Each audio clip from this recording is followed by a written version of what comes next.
Don't tell me you one of them people talking about wrestling is fake. Wrestling is fake. Oh man. Mike is old. What are we expecting from Mike Tyson? He is old. Florida's Jimmy's was simply better than LSU's Joe's. They gave up 7 sacks. One team that I hope that make it in is South Carolina as well because of the way they've been playing. Their strength of schedule wasn't. It was pretty good. What's good, ladies and gentlemen, and welcome into the 15th episode of the Fitz Take Podcast. I'm your guy, Jamarcus Fitzpatrick, but you know you can always call me Fitz. He is your guy, Elijah Nixon, a.k.a. the Pride of South Carolina, a.k.a. the Pride of Connecticut, and also here in the city of Lafayette. Guys, we want to thank you so much for subscribing to the YouTube channel. If you are not a subscriber and this is your first time watching, please hit the bell down below. Be sure to like the video, comment on the video, share the video, but most importantly, subscribe to the channel as well. I believe as us recording this episode, I think we have 258 subscribers, and we are truly grateful for all of you guys. Also, be sure to follow us on Spotify. We would greatly appreciate that. Even if you are a supporter to us here, go and follow us on Spotify as well, as that helps us continue to be able to grow the brand across all platforms. Also follow myself, Elijah, and my production company, One Way Productions, on all of our social media platforms that will be linked down in the description. This past week was really, really fun with a lot of great college football moments in it. Me and Elijah were out at the Raging Cajuns game when they almost came from behind to beat South Alabama. How crazy was that game to see them guys almost pull it off? It was crazy. I thought they actually were. It was a back and forth one. Well, not really back and forth. It was one sided on each half. I think South Alabama had one sided. They had a good half, and then Raging Cajuns came out, held them scoreless, and then scored. I think it was like 19 unanswered. So I think again, it was a really good game. But just sorry that the Cajuns fell short of it. But this football it's a game of inches, and they really lost on I think on the 1 yard line. Not getting it too quick.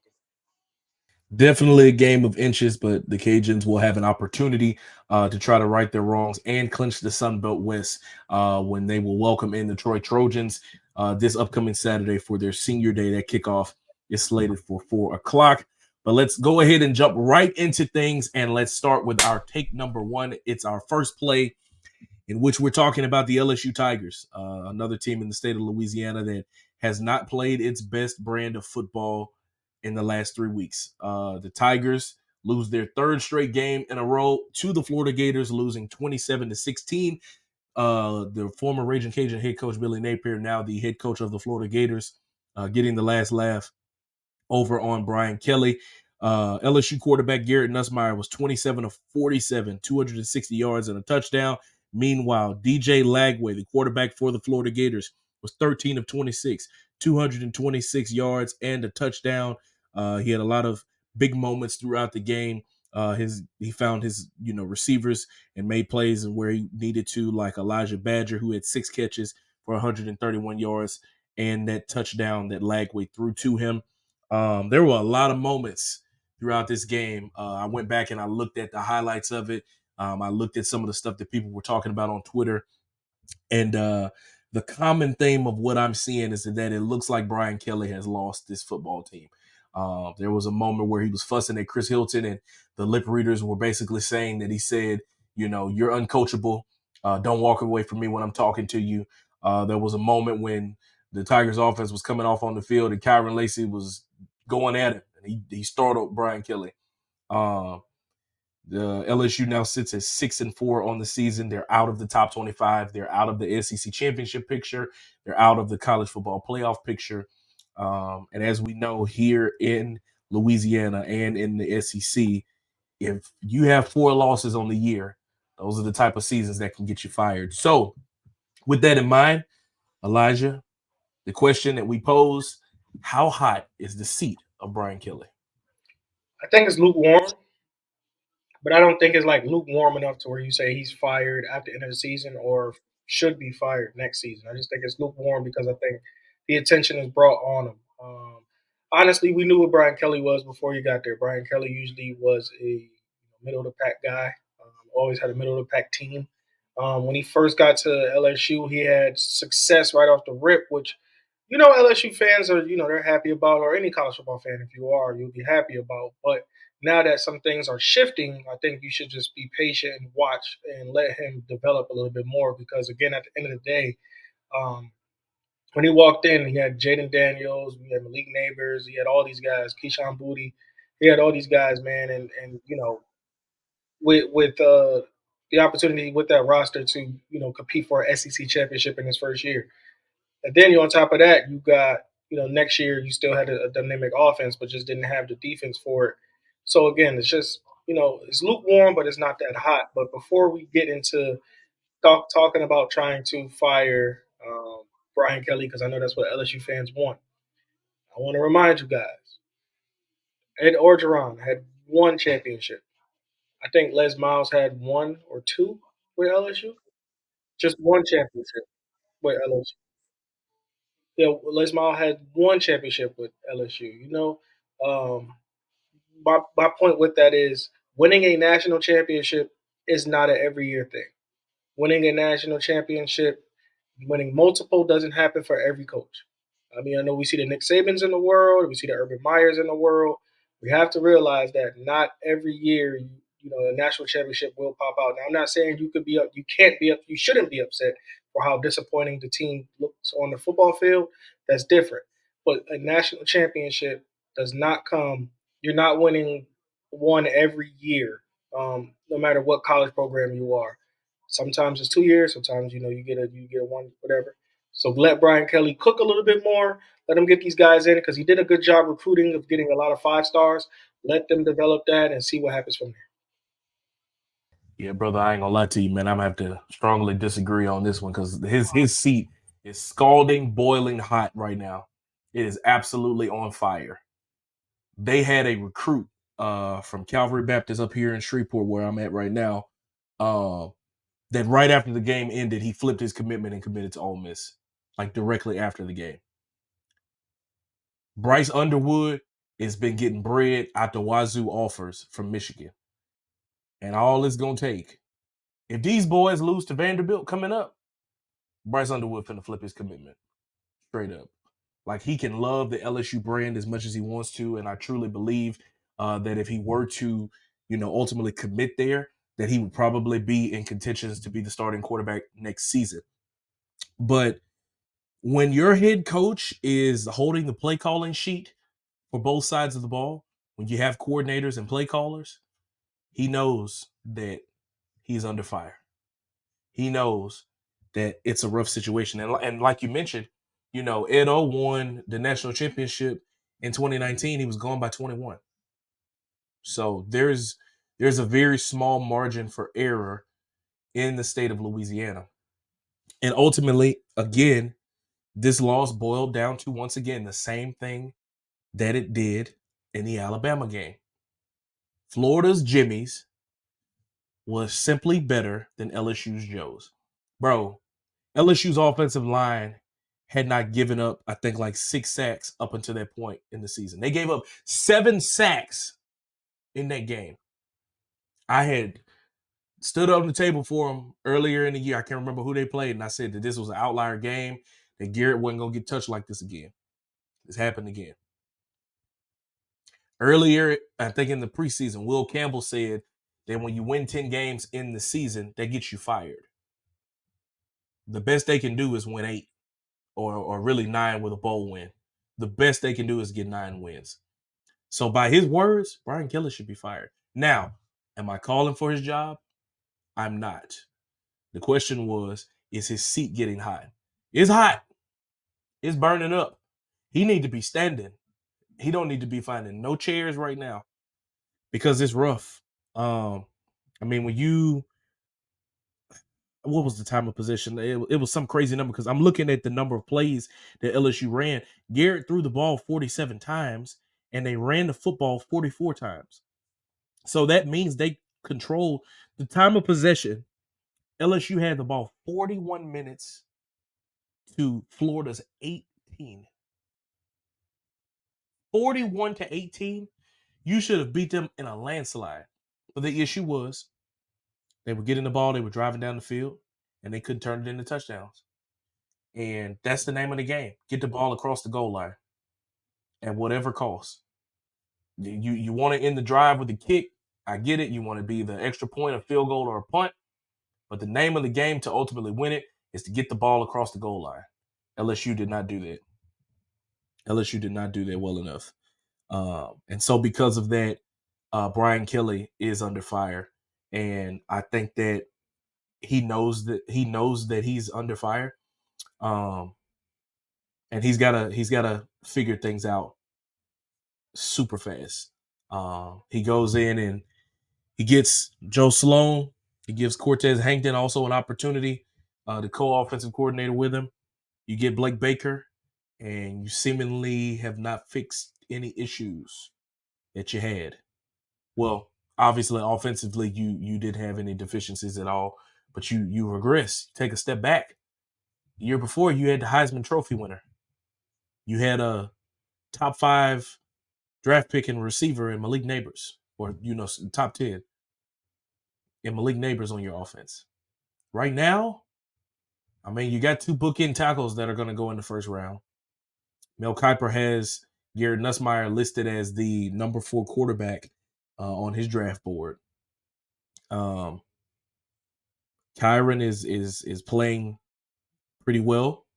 Aaron Anderson has been balling out of control. But outside of that, man, like, you're not putting the pieces together. And then defensively, you have some spot plays where you can really see where the talent is, like a Zy Alexander, a Braden Swinson, things of that nature. A Whit Weeks, they have moments, but just the explosive plays that Florida was able to put out is what ultimately broke the camel's back in this one, man. LSU had an opportunity to try to get off the field in that ball game. It was 20-16, I think, with about 4 minutes left. And Florida went down the field and scored a touchdown. And that was wraps from there. Third down also didn't help them either. LSU had 24 third down attempts. They got 13 of them. Florida had 9 of them. They got 3. So third downs wasn't the most sexiest moment in the game. But when you have 41 minutes of time of possession and you lose the game by 11 points, that's on the coach. And because you're in the state of Louisiana, because you're in the South, because you're in the SEC, your butt is hot. So Brian Kelly's got to figure it out. His LSU Tigers, they will try to figure things out. They will come back home to play against Vanderbilt, a also 6-4 ball club, which 6-4 for them is really good. You know, if they finish 6-6, 7-5, 8-4, this is a great year for Vanderbilt. So they're going to come into Baton Rouge for a 6:45 kickoff on the SEC network, looking to play spoiler. LSU is only a 9-point favorite in this ball game. And at this point, we know that the running quarterback is LSU's kryptonite. Diego Pavia, with his old self, is going to try to come out there and stand on business. So we shall see how that unfolds. All right, guys, let's move forward, make some forward progress with take number 2. We're talking about the college football playoff rankings. This was the second reveal that they had coming out for this past week. If you guys weren't with us that Tuesday, we did live stream that and we talked about it. We had callers calling in. It was a great time. Hopefully we can get a chance to do that again at some point later in the season. And the top 25 at that time was as follows: Oregon, Ohio State, Texas, Penn State, Indiana, BYU, Tennessee, Notre Dame, Miami, Alabama, Ole Miss, Georgia, Boise State, SMU, Texas A&M, Kansas State, Colorado, Washington State, Louisville, Clemson, South Carolina, LSU, Missouri, Army, and Tulane. When it came to being the top 12 seeds, Oregon was number 1, followed by Texas. BYU was the 3rd seed. That will be no longer, as they were upset on Saturday. You had Miami as the 4th seed, Ohio State as the 5th seed, Penn State at 6, Indiana at 7, Tennessee at 8, which that probably won't be anymore after Georgia beat them, Notre Dame at 9, Alabama at 10, Ole Miss at 11, and Boise State rounding things out at 12. Um, and then, like I said, it was so many things that got shook up over this weekend because of some of the upsets and the victories that we had. There was some motion in the AP top 25. Georgia moving back into the top 10 at number 8. Tennessee moving down to 10. BYU falling down to 14. So, with all of those things in mind, Elijah, who ultimately do you think is going to be the team that sneaks their way into that top 12, or who is kind of your first team out that will ultimately fall out of it? I think my first team out, is Tennessee, as we right now. But I think who sneaks in? I mean, I don't really call it sneak in though, but I think Colorado could make it in. One team that I think what I hope that make it in is South Carolina as well because of the way they've been playing and their strength of schedule wasn't. It was pretty good, for them to only lose but 2 ball games. So with Tennessee being first one out, speaking on that one, it's just the strength of schedule wasn't the best. They played Alabama, of course they beat Alabama, they lost to Georgia. But other than that, if you're talking about the committee, like they're not going to put them in because of the strength of schedule. When you got Georgia, who played Texas, who played Alabama, who played South Carolina. These did they play South Carolina? No, they didn't play South Carolina yet. I think Georgia. No, they have not. I don't know. Do they play each other this year? No, see, never mind. So yeah, I think with Georgia playing, those teams, Texas and Alabama, and then getting those wins against those 2 squad. Well, against losing against Alabama, but beating Texas, the top team. So in the SEC. I think Georgia gets themselves in there. I think Alabama gets themselves in there. I think Ole Miss is squeezed by in there, but I think Colorado's the last team in, and I think that is the best thing they can do, especially with Travis Hunter and Shedeur. To me, you have 2 guys on that roster that can compete and qualify for the Heisman Trophy. So why not put him with the best of the best? So Colorado didn't do anything that well surprised some people. I mean, not me too much, but it surprised some people. Now I'm just wanting to see what happens.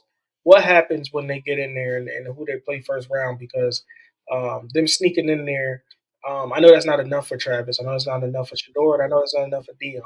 They want more than just sneaking in there and just saying we're happy to be in this round. So I think Colorado rounds it out. I think they'll be like the number 11 seed or 10 seed, and I just can't wait to see how that plays out when they bring out the new brackets. Yeah, man, it should be interesting. I'm looking at so many teams that could potentially shuffle their way through it. I mean, even if you look at like a Texas A&M, they could potentially play against each other in back-to-back weeks if things shake up funny in the SEC, because they play each other in the final week of the regular season, and they're in the standings.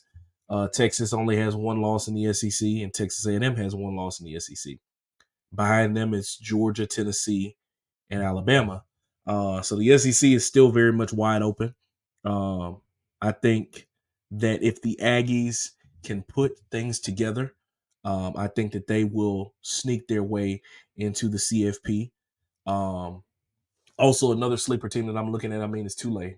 I have to tip my cap to them. Um, you know, if they beat Kansas State earlier in the year, they're probably a top 15 team in the country right now.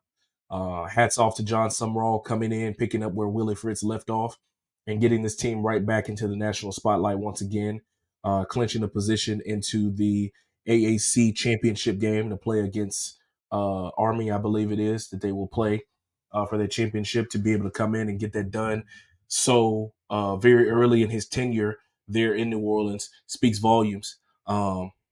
I wouldn't be surprised if we see them uh, mess around and flip that spot with Boise State. If Boise State can somehow slip up there, I wouldn't be surprised if Tulane gets that final spot in the CFP. And who knows what can happen when you get there? Because, like we said, they're a couple of plays away from beating Kansas State, who they're not ranked now, but at some point during the season when they played them, they were.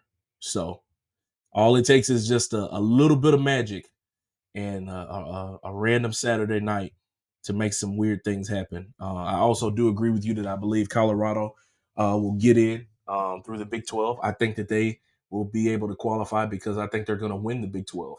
And I think, if I'm not mistaken, I think if they win it, they might get a top 3 to 4 seed, if I'm not mistaken. Could you imagine Boulder, Colorado, um, getting the opportunity in just Deion's second year to get a first round bye and then play in a meaningful bowl game, a college football playoff game? Man, um, hats off to those guys there in Boulder and what Coach Prime is doing. Um, and we'll continue to keep our eyes on everything that's going on with the college football playoff rankings and reveals and all of those things like that. That's where we will continue to have our eyes to see what team will make it, what teams will not make it in. So with that, we are going to continue to move forward in our show and have our take number 3, and we're going to fly out. We just mentioned Coach Prime and the Colorado Buffs. So that's one of the things that we're going to talk about. Deion Sanders got on, speak with FS1 and said essentially that if the wrong team decides to draft Shedeur, his son, or Travis Hunter, that he will not publicly, but he will privately let them know that ain't gonna happen. Um, Years ago, we saw it happen with Eli Manning, where Archie came in and shook some things up to make sure that he didn't end up in the Chargers and that he landed up with the Giants and then he would play there for the tenure of his career. Also, we've heard about the rumors of Coach Prime getting potentially hired in Dallas and all of that stuff like that. But just to the topic of the, you know, the voice that Coach Prime could potentially have in this, what does that say about the level of value that he has, the opinion that he has, that he or the power that he really has, that teams that if he says something that it's gonna go. What does that really say about Coach Prime and his voice? His voice been power has always been powerful. Ever since he was a player, and now that he's coaching, and he knows. I mean, he knew the business side of it already. And he knows that some people can actually. Some people not the best coaches and don't put their athletes in the right, the best ways and know how to use them. So I'm just interested in how he would say something or who will follow protocol because that's the thing that I want to know what will happen. I mean, because honestly, say if he does go to the Cowboys, I mean, to be honest, he only could draft one. You can't take both. I mean, they're both high level draft picks that's going to be in the first round. So it's not like he can, unless they trade and try to go back to back. That's the only way. But you only could take one. You only could take one. So I think with that being said, though, I think Dion knows. He knows the behind the scenes, like who's really a good coach, who really puts stuff people in good predicaments to shine on their team and in their system. So I don't have nothing bad to say about that. Think I think he does the right things. I think that's the right thing to go about it because it's nothing bad. That's not bad. We've seen Eli do it, so why can't he do it? There's a lot of other teams that did it too. That's not gonna come out, and probably in this lifetime. But I think Dion handled himself the right way. Now the only thing I'm gonna say is what happened with Shiloh. He left Shiloh out of there. Shiloh could go anywhere, D. You know what I'm saying? Shiloh could go anywhere, Dion. Huh? 'Cause you left him out of there. But at the end of the day, I agree with Dion. I really Dion knows which one is they gonna be the moneymaker out of the two sons. Shiloh is talented in his own right. He can make plays, but he knows that Shedeur is gonna definitely be a top 5, top 3 draft pick at this point in this upcoming draft. I absolutely believe that Prime has such an outstanding voice and has so much influence within the game of football on all levels, high school, pro, and college as well. So I wouldn't be surprised that he could influence teams and say, "You need to trade up and get this boy." So because he's going to be able to help your city. We've seen a lot of mock drafts say that he could potentially end up going to Vegas. You know, we've talked about offline of how when you build a new stadium, You have all these attractions. You got to have somebody to come and put butts in seats to come and watch it. So the only way to get people to come and sit down in your new stadium, you got to have somebody that they're going to be wanting to watch. If you have somebody styling and profiling up and down the sidelines with his oldest son Bucky with the camera, following him along the way, you better believe people are going to want to see that. They're going to be a part of that. So whether it's, him convincing the Raiders to trade up or, make sure that they pick him, or if it's him taking the job in Dallas and drafting his own son or making magic happen to make sure that he can get Shedeur and Travis, which I feel like they would literally have to trade half their roster to make something like that happen. But yeah, I have no issue with Deion coming out and saying this because, like he said before, like people been doing this for years. He's just the only person that is bold enough to come out and say it out loud, and he don't care. And I think that he does it because he understands it from a marketing perspective. Okay, I mean, the simple fact that he went on there and said that has forced us now to talk about it as people in the media. You know what I'm saying? Like he knows how to make a headline. He knows how to sell a big ball game. He knows how to promote a big brand, and that's why he's been so successful throughout his entire life. And now he's giving that game to his kids. So he's just trying to set these kids up, man, so they can have their own. So we see them joke with him all the time. I think he was on the plane where Deion was saying that after every win now he gets $100,000, and Shedeur was like, "What mine at?" He's like, "I don't know what you're talking about." He's trying to put these boys on and put them in a position to where they gonna have their own, even though they already have it, their own hundreds of thousands of dollars that they can manage and handle for themselves as a professional. And I just want to go on record in saying that I don't believe Coach Prime goes to Dallas. I don't believe that can happen because there's only one star big enough outside of the logo on the Dallas Cowboys helmet, and that is Jerry Jones. And that's not a good thing. Jerry is not going to let anybody outshine him. If that happens, I will be shocked because that would mean that either Jerry Jones is going to step some way out of the light or that's the only way. Jerry Jones is going to have to step out of the light. That's the only way that can happen. He would either have to, step down as general manager. He would have to give up some of the limelight, whether that's, cutting out some of his availability. Because, bro, you're not going to outshine prime time. Come on now.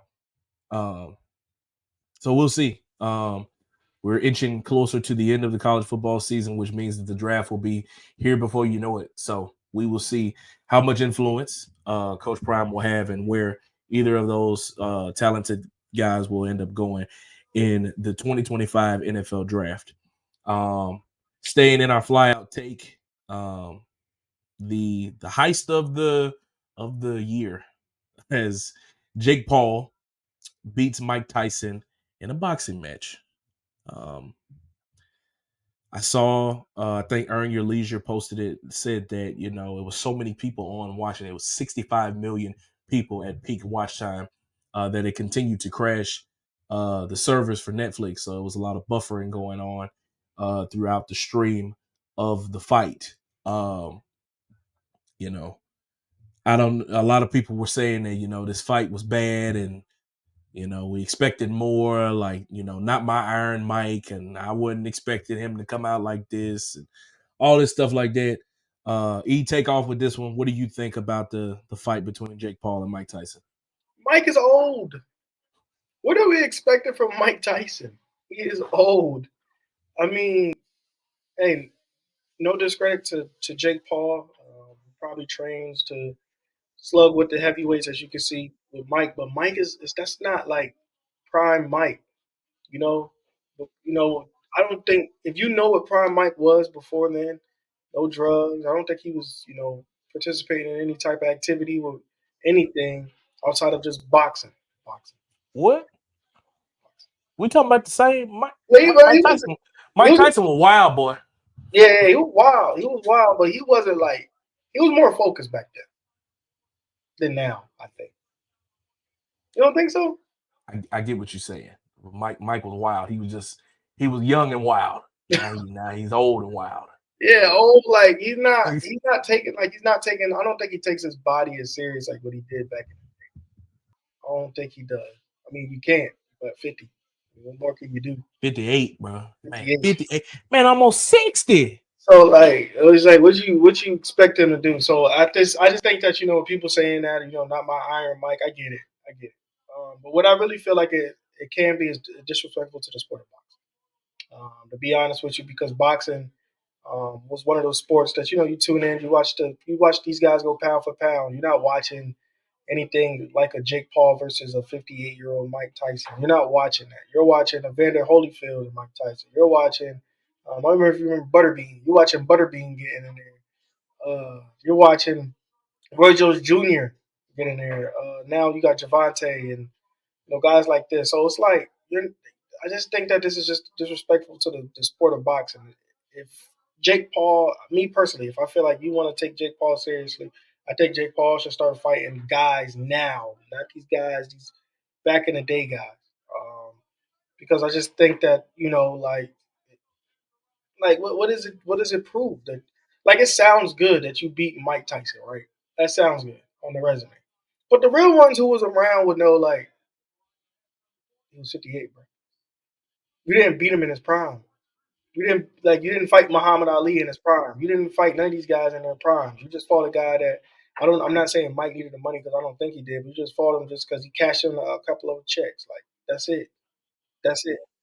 Yeah. Like I don't see nothing more or nothing less than that. And that's the part that really upset me the most about it. Like Jake Paul, if you really want to be respected as a fighter, I think you should just go in and fight actual people, like real people, and then we could take the sport of boxing. I will take the sport of boxing serious when I watch it. But when I hear his name in there, no offense to anybody, but that's WWE wrestling. All right, man. That's what that is. That's All WWE right, wrestling. man. That's All what it right, is. man. I'm finna have to stand on the table because I'm a fan of WWE. That's WWE Don't tell me you one of them people talking about wrestling is fake. wrestling is fake. Oh man. Hey, wrestling is fake, man. Oh. Hey, I love wrestling. What that lady meme? Oh Lord. I love wrestling growing up, but it's fake, man. It's not. I don't think it's real at all. I don't think it's real at all. But I think the stunts and the other, like the actual stuff, I think that's real. But when it comes down to who wins and who loses, I think that's scripted. Of course, it's show. So that's why I feel You about. done? Are you done yet? Are you done? No, man, that's how I feel about this Jake Paul stuff, man. That's why I don't care about it too much. All right. Can't believe them. So here's the thing. Um, this is all show business. It's all about marketing. It's all about selling. It's all about being a work. Um, in show business, in the wrestling world, obviously everything that they do, the moves that they do, are real. When them brothers go through a table, that's real. When they take the bumps on the mat, that's real. Now, there are things that are work. There are things that are known as, and wrestling fans out there that know it's like kayfabe and what's not. Um, but ultimately, the thing is that you're trying to entertain people. You're trying to tell a story.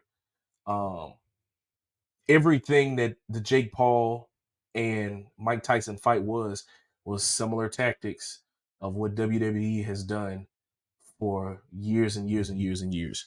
You tell a story, you have a heel, you have a baby face, all of these things like that. And ultimately, the reason why people felt like this was such a downward fight was not because I don't think they expected Mike Tyson to go out there and knock Jake Paul out, was because it didn't deliver anything. It was just, and I didn't even watch the fight. I just watched I didn't watch it live. We were both working, so we didn't watch it live. But I'm watching stuff back on Twitter, and it was just them bouncing around and jabbing here and there. Good swing here, good swing there. But in wrestling, brother, there's a story, there is a climax to it, and then there's a finish. Yes, people know, or there's a decision made at some point throughout the contest of who wins the match and all this stuff, but in the storytelling of it, there is a fulfillment in it. Perfect example. this past year's WrestleMania. Roman Reigns, you probably don't know what I'm talking about, but I'm on my tangent right now because I'm standing on the table for wrestling is not fate. I'm standing on the table for this. Roman Reigns was the WWE Universal Champion for some of 3 years, getting the company back to a very prominent place, which wrestling is still doing very well. He had done a storyline with one Cody Rhodes, which I don't know if you watch College Game Day, but he was the celebrity guest picker on College Game Day. It's a part of the marketing because he is the Universal Champion. So he's going around kissing babies, shaking hands, and things like that. Anyway, the previous year, he did not beat Roman for the Universal Championship. They had all of this build up and storyline leading up all the way through the year, where Cody was supposed to finish his story, finish the story, right? So you get to WrestleMania. So many things happened in that match that, yes, they might have been choreographed. They might have been set up. They might have been staged. You knew this was happening. It was fixed. It was a work, whatever you want to call it. But at the end, when Cody finally hit his finisher and he pinned Roman Reigns to win the Universal Championship, there was a fulfillment by the fans, including myself, who watched the match and said, bruh, he finally finished his story. If you watched that Tyson and Paul fight, you didn't leave with nothing. You left with nothing. Nothing. You just watched the fight. That's it. You had a little fight party. You bought some pizza and wings. You got some nachos and beer. You put some on the grill and you watched the fight. At least with wrestling, bro, you get something out of it. There's some sort of emotional appeal. There's some sort of appeal that you have in that storyline that's culminating. Give it a try, brother. Go back onto it. I'm standing on the table for it because I'm telling you. I was into this. WWF. I'm telling you. You said WWF. That's how I know you hadn't watched it since Stone Cold and The Rock. The F been dropped. That's E. It's WWE. When Stone Cold, The Rock, you had John Cena. Yeah, all those people in there, man. I was into it. Then, the older I got, I just, I don't know. I just felt like, my pops, he say it's real all the time, and he get mad when he says it is. It's real. Like I said, the tactics, yeah, I get it. It's real. But when you find out, like, they scripted the winner, that makes you kind of mad because it's like, I don't like that. I'm sorry. That's just me. I don't like the script. I just think that the best man should always win. It wasn't the best man all the time. That's just the scripted winner. It's the best man in the storyline. See, the storyline. That's what I mean. Storyline. Like all right. We watched Friday Night Lights before, and we all was rooting for I can't think of that school name. It started with P. Permian. Right. Odessa, something like that. We rooting for them, and then they say, oh, let's go touchdown. Wait, is that the 1 yard line? Oh, I felt that.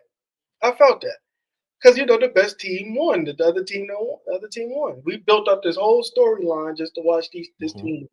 So it's like, with wrestling, don't get me wrong, like you said, it happens where they lose still, and then they come back next year and they're bigger, stronger, faster. They eat their beef. But pause. What? They beat their beans and hit the gym, Look, I'm a firm believer. If you go 0-7 against this dude, I know it sounds like a great storyline that you finally win, but if you ain't better than him that time, you're going away. Like, go away. That's first of all, the example that you used plays directly into the hand of what I just said. We're gonna have to start bringing some wrestling topics on here because I like this. I like this because in that movie, in real life, them boys actually won the game. They blew them out. Yeah, they won that game. Yeah. So what they did is they created a story that would be dramatic enough to gain emotional appeal out of the viewer that watched it. Even though if you knew about it in real life, you knew they won in real life. So when you saw the movie, it was fake. Right. So in that case, it's the same thing. So you cried. So if you get invested enough, I promise you, bro, you might not cry because you're grown now, but I promise you, there's gonna be some form of emotional appeal. I am not crying with no grown man running around I no ain't, turf. I didn't say you. I just say you're not gonna cry because you're Oh, grown. we're I good. said, but there's gonna be some form of emotion. Like you're gonna be like, oh, dang, ooh, oh, and that's what you. That's all that you want. It's sports entertainment. That's the difference.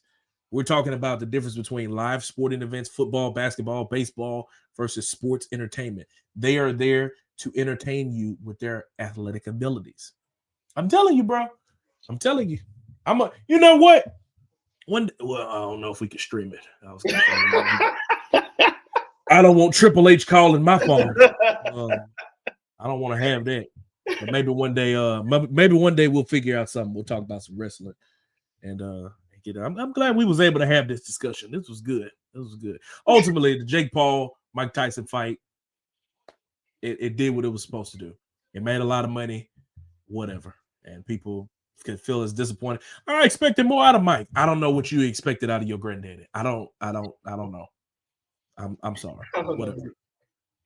So, with that, ladies and gentlemen, we're going to round out the show with our Fitz Take, which is some very, very, very good news for the sports media world. As inside the NBA, which had been in limbo about if it would be coming back for another season because of their deal with Turner lapsing, the deal has been completed, but not with Turner. As inside the NBA will now be on ESPN starting next season, as Warner Brothers Discovery has settled a deal with them as a part of the blockbuster settlement between the NBA and Warner Brothers Discovery that puts an end to the WBD lawsuit. TNT's Inside the NBA will move to rival ESPN in a licensing deal in the 2025-26 season. But if Bristol Brass, well, I'm reading this from Awful Announcement. TNT will maintain complete editorial control of the award-winning show, meaning that it'll be produced and it'll still happen in Studio J. Front Office Sports has learned from multiple sources with different knowledge of the plan. The Inside the NBA deal is described to many as mostly a rights swap. ESPN gets Inside the NBA from TNT, while TNT gets the rights to more Big 12 college football and basketball games from ESPN. Since this past summer, TNT has entered college football and basketball in a big way, picking up Big 12, Big East, Mountain West Conference games, as well as the college football playoff, which I've watched a few of those games late at night. Um, so, yeah, they will continue to be filmed in Atlanta with the same production team. So, uh, Elijah, just how big is this for this type of show with this much chemistry with these type of guys to be able to stick together? Excuse me, and to be able to get it done like this, and to do it in a licensing deal with the competition. I know a couple of times they did like crossover episodes where it was like Charles and them was on ESPN for NBA Countdown, and then they came on Inside the NBA. I think they did that last season. But just how big was it for them to get this done going into next year? Then it's really huge because when we initially heard that Inside the NBA may be over with, last year because of TNT was thinking about getting rid of it. ESPN picking it up. First of all, man, I remember back then when Charles Barkley said you'll never work for ESPN. This is the first thing that came to my mind. And he said they overwork you and underpay you. So look, look at them now, man, because ESPN will find a way to find something. They put you on ESPN1, put you on ESPN2, put you on ESPNU, and if you can speak in Spanish, you'll be on ESPN Deportes. At the end of the day, I'm happy that they were able to put these guys back, put these guys still on TV because I think that's if it's not the best show, it's one of the best shows that's out there with the personalities that they have with Ernie, Charles, Kenny, Shaq, and I think that ESPN is going to get they're going to get some money out of this for sure. I think with especially with ESPN Countdown and with this, I think they could form some type of something going on with it. I think they could form something. I'm not sure what they want to do with it yet, but they could form something where probably like Tuesdays and Thursdays they keep that same thing, and then Monday, Wednesday, Friday they keep NBA Countdown. So hopefully that's how it works. But I'm just happy that they got a deal done with somebody. It sounded like it was a trade actually. It sounded like they take their Big 12, you take our it's not like a fair trade. Not a fair trade because I don't know how much Big 12 money gonna make, but it sounded like a nice trade for them. So I'm happy that they keep their so I'm happy they keep their segment. I'm just interested to see how many appearances Stephen A. and those guys make because I think Stephen A. is like I think he's trying to lean towards the executive producer side of things as of late. So I'm interested to see if he makes a guest appearance, out of what 82 games or 42 that they do, or how many ever they do, how many times he do it because I think he's going to try to put another element to it. But see what happens from there. But I'm happy that they were able to keep the show. I tell you what, they need to make his appearances as few and far in between. Because he don't need to mess up none of that chemistry. I love Stephen A as a personality, love his podcast, love him on First Take. I'm not loving him on Inside the NBA. I'm watching that. I'm there for Charles Barkley saying outlandish, wild stuff. I'm there for Shaq to laugh at his jokes. I'm ready to see Kenny run up to the big board with his knees rubbing together, and I'm seeing there for Ernie to tie it all together. That crew is phenomenal. They have been for so many years, and the fact that they continue to do that, they will be able to do that while still being able to keep their same production team, not changing their studio. The only thing that it's basically doing, like they said, is a licensing deal. They're just borrowing the rights to say it's airing over here. I think that it's awesome. I think that it also says that ESPN has, wanted Barkley for decades. Meanwhile, its own NBA Countdown studio show has paled in comparison to Inside the NBA and been a revolving door of talent. Bill Simmons, Jalen Rose, Maria Taylor, and Sage Steele. I think for them, this is them saying, y'all the best show out there. Prove it to us right here on this network. Because they are the best. Because the thing is, again, it's not about the X's and O's when it comes to a lot of these shows. It's about the creativity, it's about the authenticity, it's about the way that they're able to relate to each other.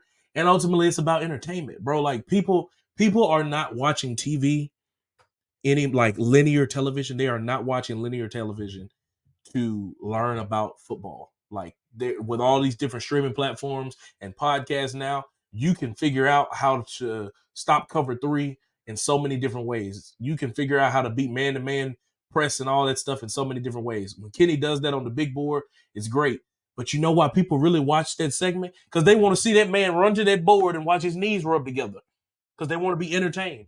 They want to watch Shaq and Charles make fun of him run to the board or make the race to the board and watch Shaq fall over himself and fall into the Christmas tree. They're there for those moments. They're there for the who he played for segments. They're there for Ernie's Nito stat and all of those other crazy wacky segments that they have in there. The guaranteed when they put the sticky notes on the board, like all those things is what people have watched Inside the NBA for.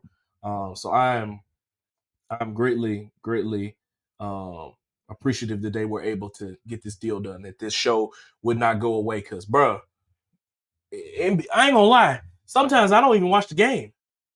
I'll be like, oh, Inside the NBA finna come on. All right, what time it is? Cool. I'll be back in about 20 minutes. Because I ain't worried about the game. Because, I have a whole nother debate of why I don't watch as much basketball as what I have in the past, but that's neither here nor there.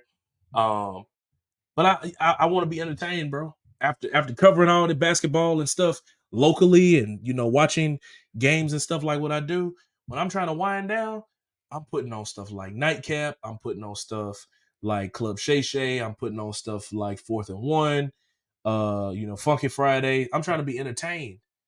I'm watching people's live streams. Like I'm trying to be entertained. So if I can put this on Inside the NBA, let's do it, man. Let's do it. So. Shout outs to the guys there in Studio J, the crew that will continue to be together for some more time, man. I don't know how the deal will look in terms of the numbers and how many years it will be, but it's gonna be there. It's gonna be there, and we're greatly as viewers appreciative that it will be there. So, E, you got anything else, man? I think that was a pretty good show there. Got a lot No, of good stuff. man. I mean, just tell them how if you feel differently, put it in the comments. If you feel different about my WWE WWF, WCW tape, and you say that I've said it wrong in the comments and tell me it's not fake, put it in the comments. Y'all flooded on the cut up, flooded on the reels, flooded on the YouTube shorts, on the TikTok, flooded. Spam him. We're gonna turn him into a believer. By what are we, episode 15? By episode 30, Elijah gonna be watching WWE again. I guarantee you. Guaranteed. Mark my words. Well, ladies and gentlemen, we thank you so much once again for getting us to this point. If you made it to this point in the video, be sure to like the video. Be sure to comment under the video. But most importantly, Elijah, what do they need to do? Make sure you subscribe, man. Take your fingers, hit the bell right there. Make sure it go ding. So every time we go up, you get a notification. I want you to make sure you hit the subscribe. And when you hit the subscribe, you double check that you hit the subscribe. And if you still want sure, you triple check if you hit the subscribe, okay? Because we need those subscriptions. Yeah, like you said, we appreciate that. Continue to follow us on all our social media platforms as well, guys. They'll be linked down in the description. Follow us on Spotify as well and listen to us. We would greatly appreciate that. For now, signing out for Elijah Nixon, I'm your boy, Jamarcus Fitzpatrick. We'll see you guys next time. Thank you so much for watching this clip of the Fitz Take Podcast. Be sure to like this video and also subscribe to the YouTube channel. And also follow me and Elijah on our social media platforms. They will be linked down in the description. And remember, every episode of the Fitz Take Podcast will air right here on the YouTube channel every Monday at 2 p.m. Thank you so much for watching, and we'll see you next time.